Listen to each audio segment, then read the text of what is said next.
So continuing with our trips, now we're at the south coast of Iceland, Dyrholaey.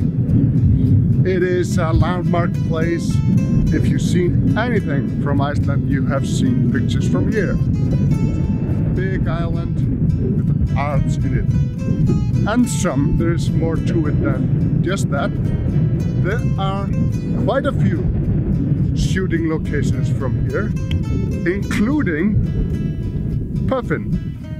Puffin is, however, sometimes a little difficult to shoot because, well, they're fan-stuffed and it's quite a distance. So if you bring a really long lens,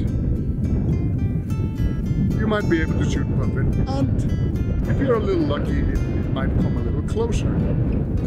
But we've been on this round trip to a much better Puffin place, so I would definitely recommend, if you want to shoot Puffin, don't count on Dyrholaey, even though it says in the tourist brochures that there is Puffin here. Yes, there is Puffin. To shoot it, a little difficult. There are other better places for that.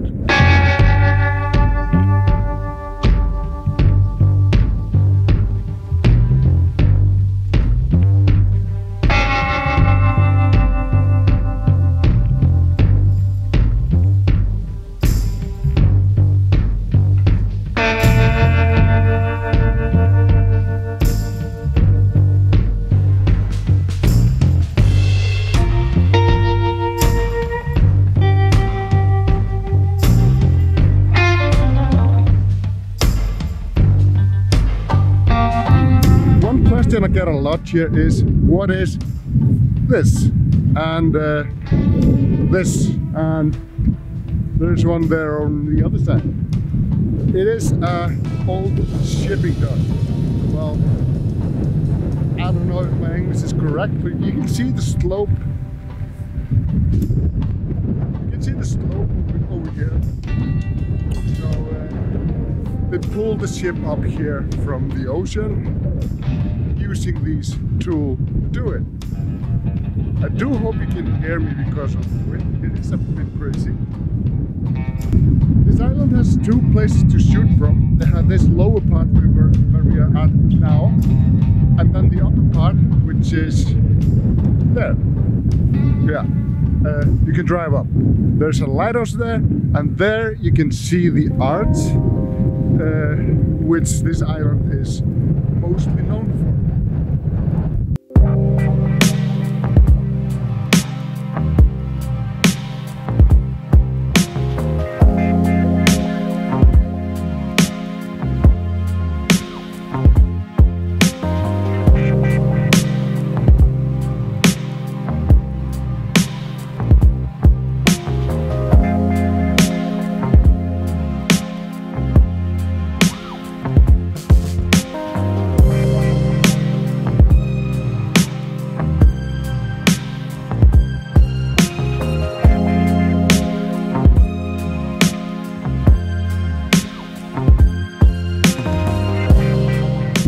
One of the most famous places, tourist places in Iceland, would definitely be the Black Sand Beach near Vík. It has been used in a lot of fashion shoots, music videos, and of course Hollywood has shot some movies here.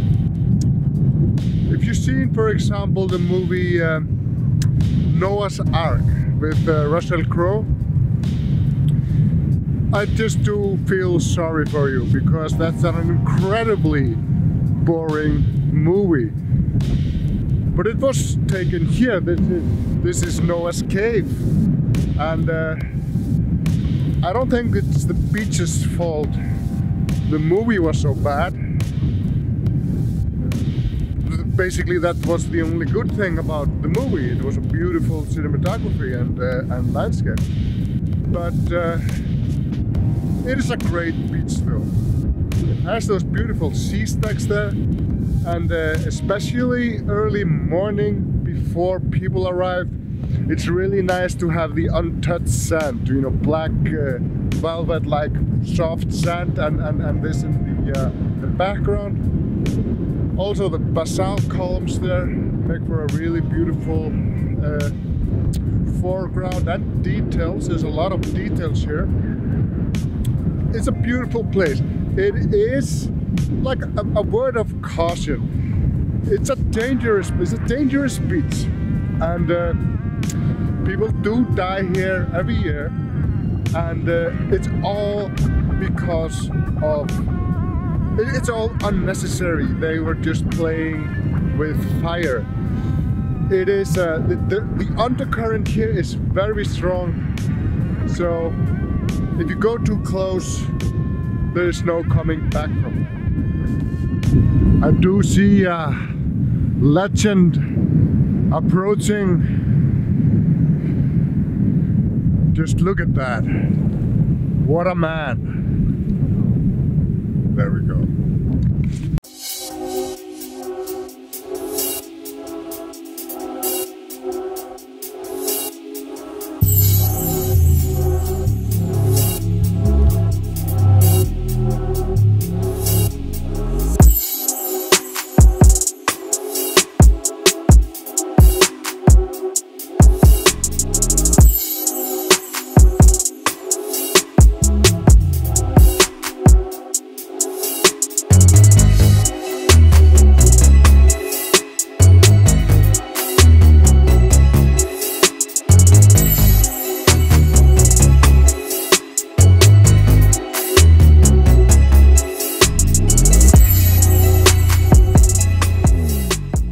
All good things must come to an end, and this is our last day at this Iceland round tour.